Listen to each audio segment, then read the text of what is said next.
Hello, everybody, and welcome back to another episode of EOXS's Stories on Steel. This is a steel industry podcast featuring the big names of the business and the advice/stories they've accrued over their years as insiders. Steel has been a vital component in American life for well over a century, and the men and women who've helped it flourish are a diverse group of innovators full of interesting tales. We hope to share some of said tales here with you today. Thanks again to EOXS for providing this platform. In addition to this show, they are bringing businesses online by providing a standardized digital workspace for all your steel-related needs. Today, we are happy to welcome a sales manager for Camden Yards Steel, Mr. Eric Engels. Eric, welcome to the show, my friend. How are you doing? Kevin, doing great. Thank you for having me. Appreciate it. Yeah, as someone who was just in the Philly area, we usually like to open up with either a background info or a state of affairs statement. I know Philadelphia is one of the areas looking to start reopening soon. I know the vaccinations are going well. So, as someone there right now, how is it going? What's the vibe of the general area, and how's Camden doing? Yeah, sure. So, Philadelphia in general, the vaccine rollout has been pretty good within the city limits. In the outer counties in Pennsylvania, there's been some supply issues or rollout issues. The outer counties have opened up more, for business. So if you want, you can start going to indoor dining and things like that. The city's still pretty much locked down. I think they're at about 25% capacity or something like that. If you're looking to go indoor dining or, bars, movie theaters are all pretty much shut down still, but they're gradually rolling out and hopefully we're getting back to normal soon. Philadelphia suburbs, for anyone who's not familiar, has New Jersey as a component of it as well. And that's where Camden Yards Steel is located. Camden would be kind of the East Philadelphia, and New Jersey seems to be opening up at a more rapid pace. So I know, Kevin, you said you're a Jersey Shore guy, so happy to hear that. And hopefully by summer we can all get to the beaches. I mean, I feel like after the time we've all gotten through, a trip to the beach sounds pretty nice. I can't fault you for that. But now that we've taken a bit of a look as to the current state of affairs with your area, I'd love to take a wider view and focus on you and your story in the steel industry. So how exactly did you find your way into the business? Sure. So my story is, I guess, trial and error or by accident. I grew up in the greater Boston area as a kid, and eventually ended up going down to school in Philadelphia at St. Joseph's University, and went to undergrad business school at St. Joe's, and pursued a career in the consumer packaged goods industries. So worked for a few companies within the alcohol and tobacco industries, and realized those careers weren't really for me. When you're selling a product that literally kills people, sometimes, it's it's not always for everybody. So I performed very well there, but I wasn't really satisfied with career direction and what was going on there. So long story short, I went and started working in a sales manager capacity for a startup company. And that company was doing pretty well. And eventually we ran into financial troubles. And for a period while I was working there, I was also doing construction and bartending and managing a nightclub at night because of the financial situations at that startup. And I played hockey all through my life, being from the Boston area and at school, and was playing in a beer league with one of the owner's sons at Camden Yards Steel. And he called me and he said, hey, league dues are due. It's time to pay up for the upcoming season. And I told him I can't afford to play. He was like, what do you mean, man? Like, you're in sales, you seem like you're doing all right. I said, hey, look, here's the situation. I'm working 3 or 4 jobs trying to keep my head above water while I'm doing the day job. And he said, well, we're looking for young, motivated, guys and gals. There's not a lot of them in this industry. Why don't you come by, drop off your jersey first and see if it's something that may interest you. So I went kind of eyes wide open, was looking for an opportunity, and went to and met him at Camden Yards Steel's North Plant, which is in Camden, New Jersey, and saw, leveling lines, slitting lines, all the massive amount of inventory they have on the floor, and was kind of shocked that that type of industry still existed in the United States. I actually said that to him. Little did I know, how large it is. And I started working at Camden Yards. They brought me on as an office and production assistant type of role, because they were scaling up in some business segments and needed some help internally. And eventually, I raised my head and said, hey, I've been in sales and outside sales my whole career. I'd like to take a shot. And I was very fortunate that they gave me the opportunity to pursue that. And long story short, here I am today. So, real quick, what year did that conversation take place? Like when you made the switch? Yeah, so I started in Camden in 2015. Okay. So it's been almost 6 years in the business. So I'm still very green behind the ears compared to a lot of my peers. And now, since I'm allotted one out-of-pocket sports comment per episode, how many Bobby Orr posters did you own when you were a kid? I have a Bobby Orr poster behind me right now. I knew it. I played hockey for most of my life as a kid. I was always like a left defender. So were you attacking, or were you hanging back? I played forward. Okay. College juniors, yeah. So, but I like the physical aspect of the game. So I always love the Cam Neely-esque type players. So I just love the fact that the guy you were checking into the boards helped connect you into this new phase of your career. That's just that is such a hockey idea. Hockey community is very small and tight. I mean, it's definitely dogged and taking care of its own. That's something I've definitely noticed. So you came from an industry that you were not incredibly passionate about. You had some moral reservations. Correct. And now you're 6 years into the steel industry. What has your experience been thus far? It's been great thus far. There's no job or industry where there's 100% positives all the time, but I would say, the majority of dealings and happenings in the industry and working for Camden Yards has been fantastic. They have allowed me to grow and scale professionally, and in turn, I think it's been a good marriage. I've helped them grow certain parts of their business and division, specifically in what I do, and it's been very rewarding and fulfilling.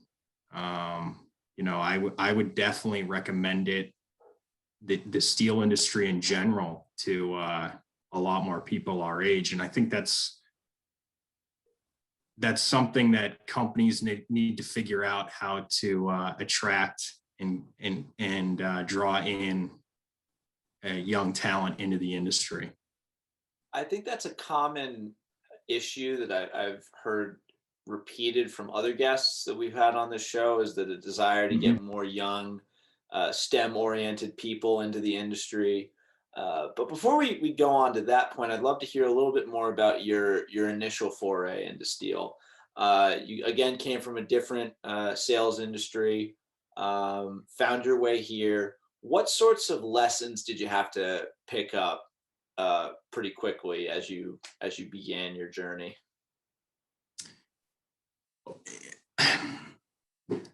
I don't necessarily, I mean, there's industry specific lessons, but it's kind of, the success leaves patterns, right?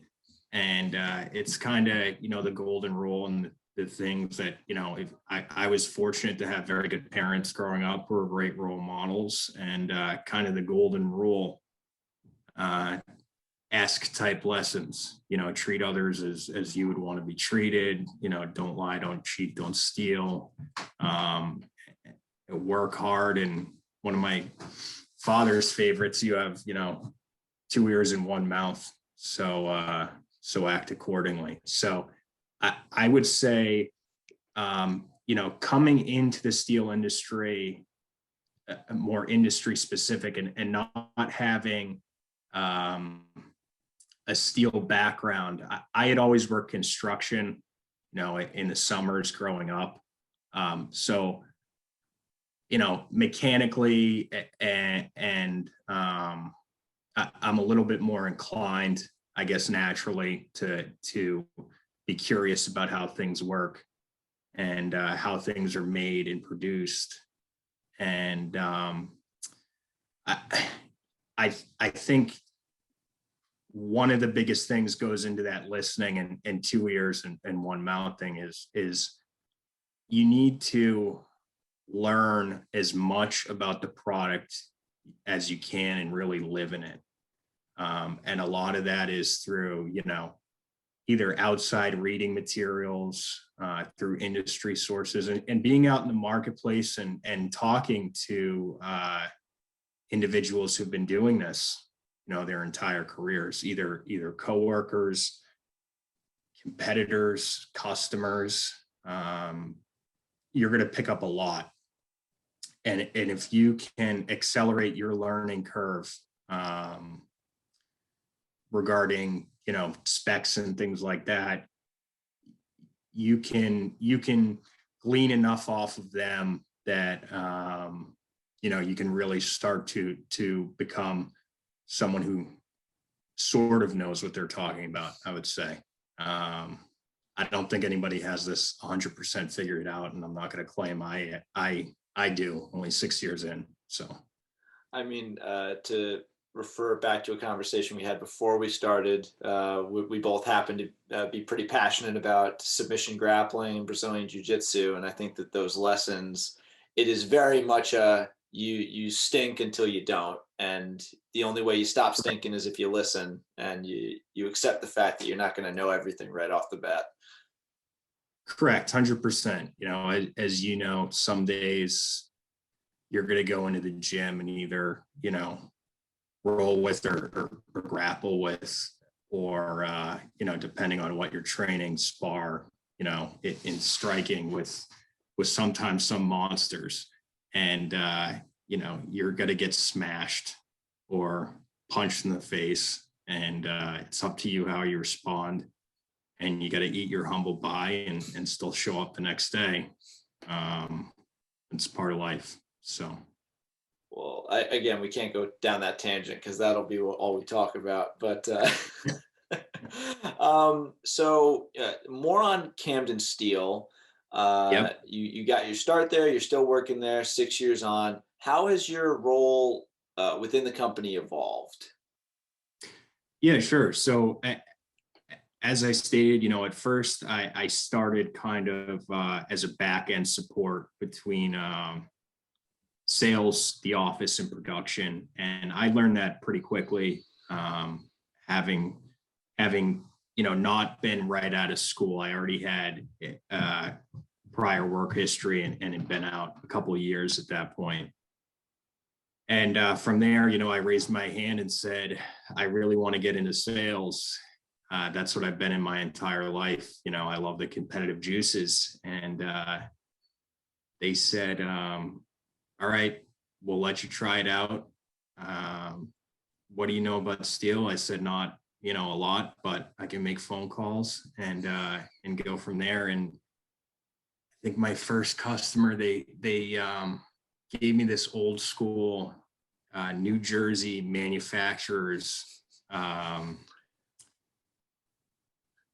database. I guess it looked like a phone book, and I just started calling, and eventually led to one customer, then grew from there and built from there. And really, I took it upon myself, nights and weekends to learn as much about the industry and different product types as possible.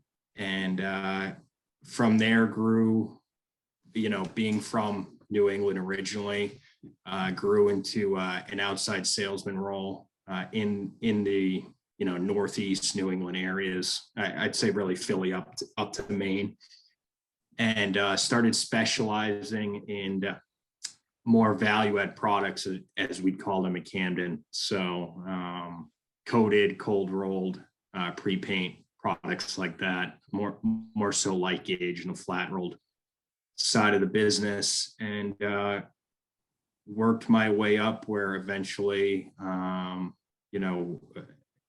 actually the gentleman who hired me has been a very good mentor, and I have scaled out a coated metals division. And now, my job responsibilities are to grow our presence and market share on the East Coast for the company. So we have two plants, one being in Camden, New Jersey, the other in South Carolina. We service Maine to Florida, out to the Mississippi. So it's been a fun ride so far. So what does it felt like to go from being a new face at the company and very much a learner to heading up an initiative and being in charge of expansion?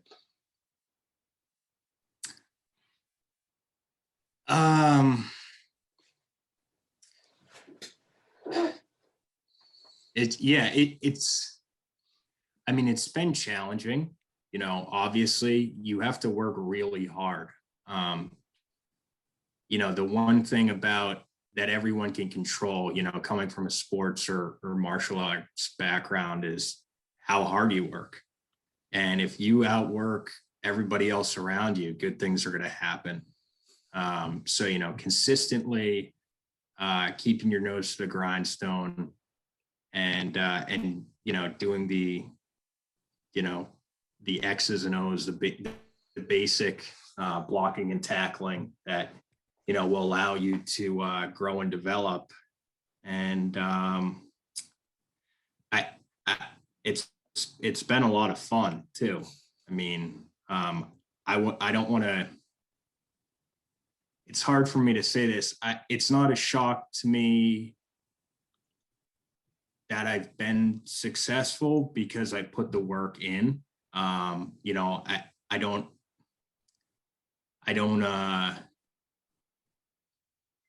it's not being cocky or anything like that. It's just, if you do the work, good things are going to happen.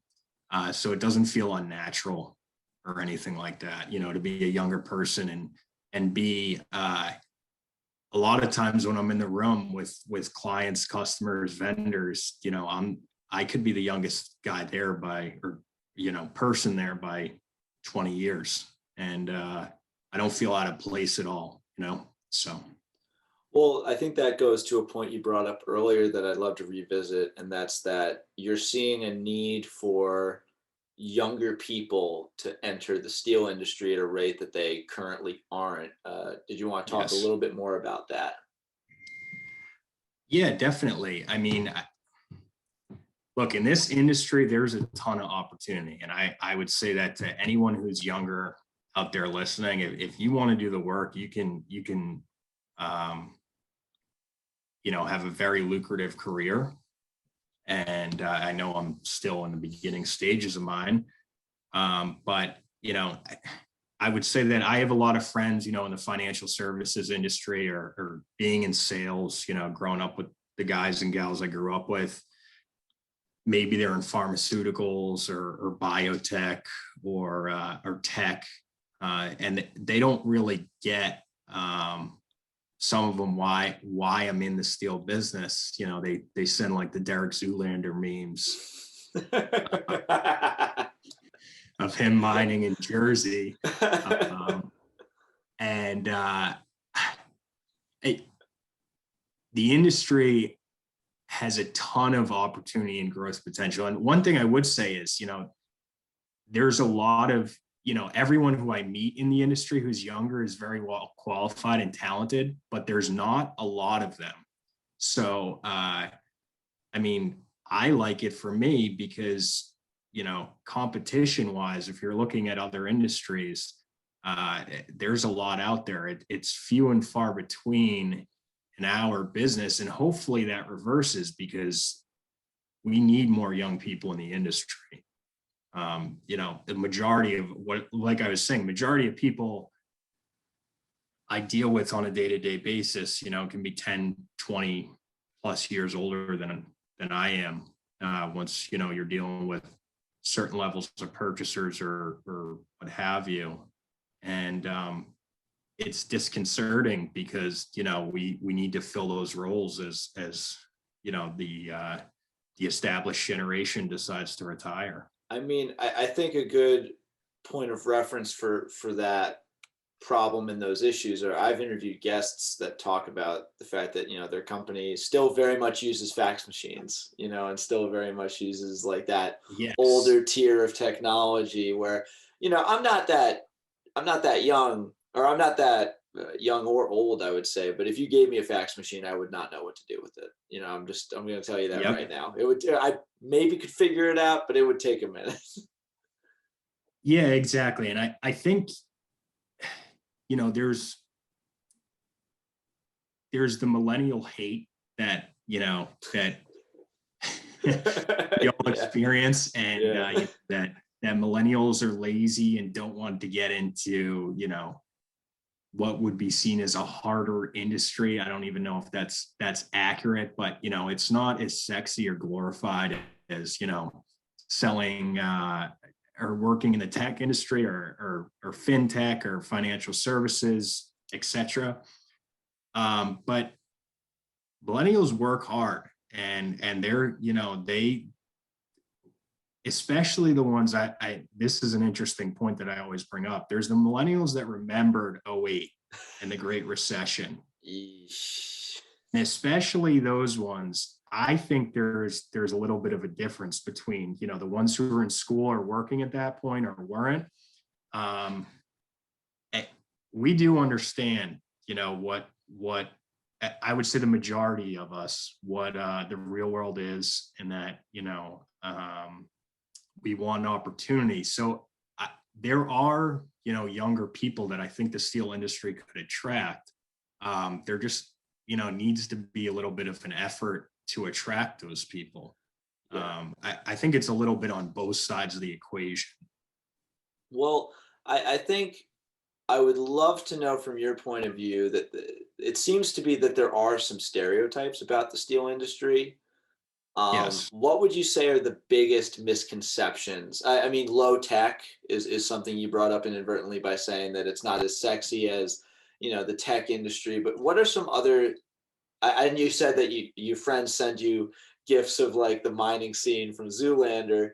So is like the misconception that this is like an industry where you're either in the mines or just sitting at a desk with old technology? Like, are those the problems, or do you think there's anything else? I would say those are some of them. And this isn't, you know, to bash the industry. It's given me everything I have, and I'm very grateful that I'm in it. But misconception wise, you know, there's not a lot of diversity in the industry. So diversity, you know, in general, and then you know, speaking of, you know, male to female ratio, there's more females that you see coming into the industry replacing the old guard, but over half the economy and workforce is women. I mean, you need to attract that into an industry to make it viable. Those are just a few of them that I think maybe are a little bit intimidating as well to younger people coming into the industry. I mean, steel is, 100 plus years old as an industry in general. And globally, just for thousands of years, the material has shaped nations and technology in countless ways. Correct. But, to the point I was making, the consumer packaged goods or food service industry or anything like that is thousands of years old as well, too. Mm-hmm. So I think it's more of a maybe a rebranding or branding initiative that could help to really open some younger people's eyes into career opportunities in the industry. And one is I was very excited to do this podcast because as a young person in this business, I've been looking for tools, tech, information, regarding the business that exists on platforms in other industries and has kind of been missing, until organizations such as yourself came about. Well, I think that this industry is important, and I think wanting to see more people take advantage of the opportunities that are out there that might not immediately come to mind, because our society has glorified certain jobs over others, and 100%. And that's not to say anything about the opportunities that people do find that they are passionate about, but if you completely ignore other avenues, you might be robbing yourself of a very incredible experience and a potential life career. I feel like if you Correct. so to that, if you could go back in time and tell a younger version of yourself, hey, you're going to be selling steel, do you think that guy would be happy to hear that? I don't think he would, unless I explain the benefits, because exactly the person, and especially, growing up, I didn't, I grew up in New England, greater Boston area. I didn't really know anybody in the business. So it was kind of, it would be foreign or abstract to me, but there's a lot of people in a lot of parts of the country that are very talented that would do extremely well in this business. And if the message was kind of sent that, hey, you're going to work in an industry that, really, to do a plug, is the backbone of the United States. I mean, you're selling product to people that are making things here, and are supporting American jobs and building American communities. And, there is a significant amount of technology involved in steel. I mean it's just you're in the coding to me. You're in the coding industry, which in and of itself is an entire art form. Correct. Almost. And I mean, if you go to a coding mill, they're pretty advanced. I mean, there's a lot of tech involved in that. And, as others on your podcast have stated, people spent their lifetimes developing that technology for specific applications that go into specific products that keep us all safe and keep our economy running and are part of our infrastructure. And I think if the message is more along that, then, you told a young Eric that rather than, hey, you're going to grow up to sell steel one day, I think that's a totally different conversation and message. Yeah. Imagine instead if you just said, hey, young Eric, you are going into a field that has a lot of high-level technology and opportunities for growth and helps support the American economy as well as the global economy. And yes, I think that that's a different conversation. But he might end up thinking that you're in like you're trading stocks or something, and you're doing something else like that, or you're working at Google. Yep, exactly. So as I said, I think there's a big opportunity in messaging, and I'm hoping that, things or people and organizations are figuring it out, and, you guys are, and it's exciting that it's kind of taking root, because it's a great industry to be in. So, Well, to take one of those views as someone who's curious and who's seeing a lot of change, for like we're seeing a nearly unprecedented amount of demand for steel as a product, mhm. locally as well as globally. Projects that have been halted are starting up again. The supply is struggling to meet the demand. How has that been? How have you been dealing with that on the sales end of things? I would be lying if I said it wasn't crazy. One of the good expressions I've heard, it's never been harder to sell less steel. So, supply is definitely an issue for all parties in the supply chain. I would say personally, as a company, this has been a challenging year and a half, in the business in general, given, COVID and now supply issues, but we've managed it very well. We have very strong leadership at our company. And at present, I mean, it's been wild. I'm getting calls from the West Coast from people looking for certain products, and in a market like this, it's very important to take care of your core base of customers, and make sure you're a reliable supplier that you know as you move up in this industry, you talk to some of these people as much as you do your own family, and it's on you as a service center or supplier to be a consultant for them, and someone they can rely on, and be able to project, hey, this is what we see, what's going on, and here's what I would do if I was in your position. It's not my business to tell you your business, but I can give you the facts of what's going on out there. And, that's really all you can do in a market like this. There's been people in the industry for a long time who've said that they haven't seen one, with supply issues like this before. So, that's, you just gotta, be in constant communication at all times. That's pretty much it.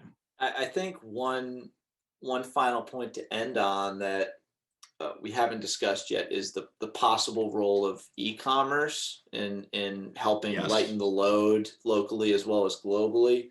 Do you have any idea as to what kind of effect like increased online and digital presence for steel companies could have in the next 5 to 10 years? Oh, I think it will be large. I mean, in general, you and I are in the same age group, and as the current generation that's in power, for lack of a better term, or in those executive positions, and are used to doing business a certain way, and frankly, it's a way I like doing business. I like picking up the phone and calling people and having those relationships. But I think the natural progression, and I don't think that's going to go away either. Yeah, I was I had I was doing an interview the other day, and someone asked me, like, in order of importance, if you got these three things, what would you take care of first? A social media DM, a text, an email, or a phone call? And I Yep. said, phone call, just because that's incredible that I'm getting a phone call and it's not if it doesn't say spam on it, I'm going to be like, okay, this must be an emergency. Yeah, exactly. Well, to that point, and more industry specific, I mean, there's, as I was alluding to before, there's a lot of technical expertise that's needed in this business, and people rely on that.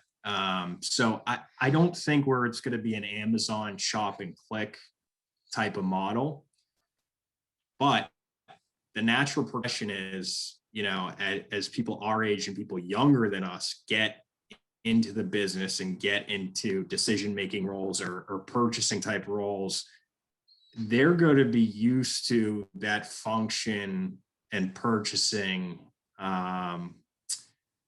in all other aspects of their life. So if the steel industry doesn't really migrate towards, an e-commerce type platform, I think it's going to cause some issues, because naturally people are going to want to buy B2B, as they're currently buying B2C. And, with Amazon now, click and pay and they'll helicopter you out of Hamburg or Drone, yeah. Yeah, I mean, it's inevitable. So I think organizations that resist that type of technological change are going to struggle. But I personally think it's going to be a hybrid of both. I don't see where,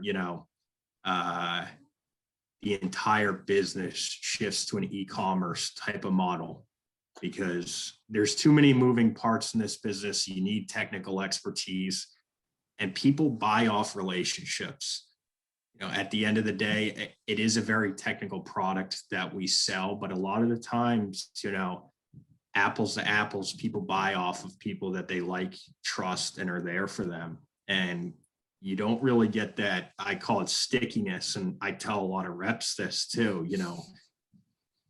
you got to pick up the phone. It's not just about emails. You got to develop the relationship, because, you have to have those type of relationships in order to be successful as a firm, as a salesperson, in general, in this industry. I think the common through line from every sales rep that I've gotten the chance to talk to in every level at the steel industry is that businesses live and die based on the rapport that sales reps are able to develop with consumers at every level. Yes. That personability, that availability, that empathy and compassion, and just the ability to, like, 2 ears, 1 mouth, the ability to listen to what they have to say, recognize any concerns or questions they have, especially with something like steel, where you're dealing with a million different types of grades, coatings, like ways it's produced and where it's produced by, like, from, and the logistics of it all. You can't just Amazon steel. It's not a box of, it's not a commodity. It's the transport in and of itself is a huge thing that you need to be aware of. And I think that hearing that I think that that's great for, like, I was born in 96. Everybody in the 90s were staring down the barrel of our 30s, for those that haven't already gotten there. Everyone born in 2000 is now in their 20s. And so, like you said, the purchasing power is only going to go up, up, up. And if the steel industry is not, it doesn't receive an influx of people in that age range, the makeup of the industry is going to change. It's going to be consolidated and conglomerated, and that, I don't think that's good for anybody, because you risk losing some of that rapport and personability that comes with different companies. I would love to just get your read on something. Do you have any immediate, because this has been something I've asked a lot of people with similar concerns to yours. Do you have any immediate ideas for what steel companies could be doing to advertise better to those recent college grads, those soon to be college grads, the guys and girls that you're looking for to come into the industry?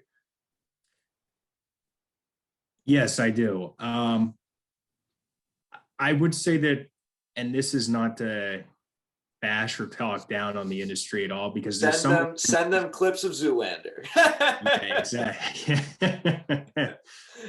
Yeah, Merman Bob. There's some organizations that are doing a really good job. I would say in general, though, there's outreach programs, there's things like that. I can say for you, where I went to school, and going into the CPG industry, I mean, there was, name the company, and they are actively out there recruiting college grads, actively out there creating awareness. I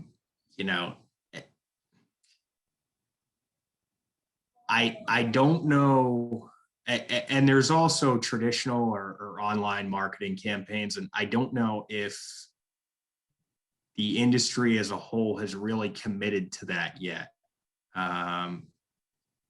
As I said, there's some organizations that are doing it really well, but I think there needs to be a wholesale buy-in, because if there's not, there's going to be a lot of jobs that need to be filled in a critical industry that not a lot of people know about, outside of, ladies and gentlemen that's parents work in the industry somehow, or relatives are, 6 degrees of separation or 1 or 2 degrees away, or legacy. Yeah. And I think that if the industry doesn't adapt, they're going to miss the boat on a lot of really qualified individuals. And I would say this to any young person out there listening: you can do extremely well in this business, and it's competitive with all the other hot and sexy industries out there, for lack of a better term. You can have a very lucrative, stable career. There's a ton of opportunity.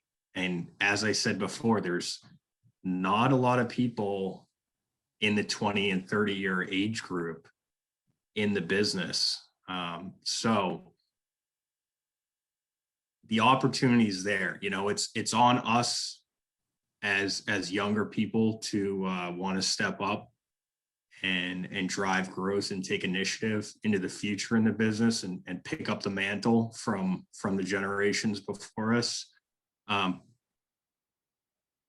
But there needs to be outreach in order to educate younger people that those opportunities exist. Because I would say, in general, as you stated, non-legacy, in certain parts of the country, people just aren't aware that the business is as large as it is, and there's that many chances to create a great life for yourself. Well, Eric, I think that all of that is an incredibly important point, and I'm glad we were able to make it. We are running on time, though, so I think it's a good idea to wrap it up so you can go back to hanging out with your beautiful family, and I can start editing this incredibly fun episode of the EOXS podcast. So once again, thank you so much for coming on. Thank you. Appreciate it very much. And it was an honor, and happy to come on anytime. Oh, well, we are definitely going to have you back. And I run an MMA podcast. We might get you on that one too. Sounds good. All right. To everybody, to all of our viewers and listeners, this has been another insightful episode of EOXS's Stories on Steel. Thank you again to Eric for stopping by. And remember, whether galvanized or hot rolled, EOXS will provide a marketplace to take any steel business to the online sector. Thank you and good night.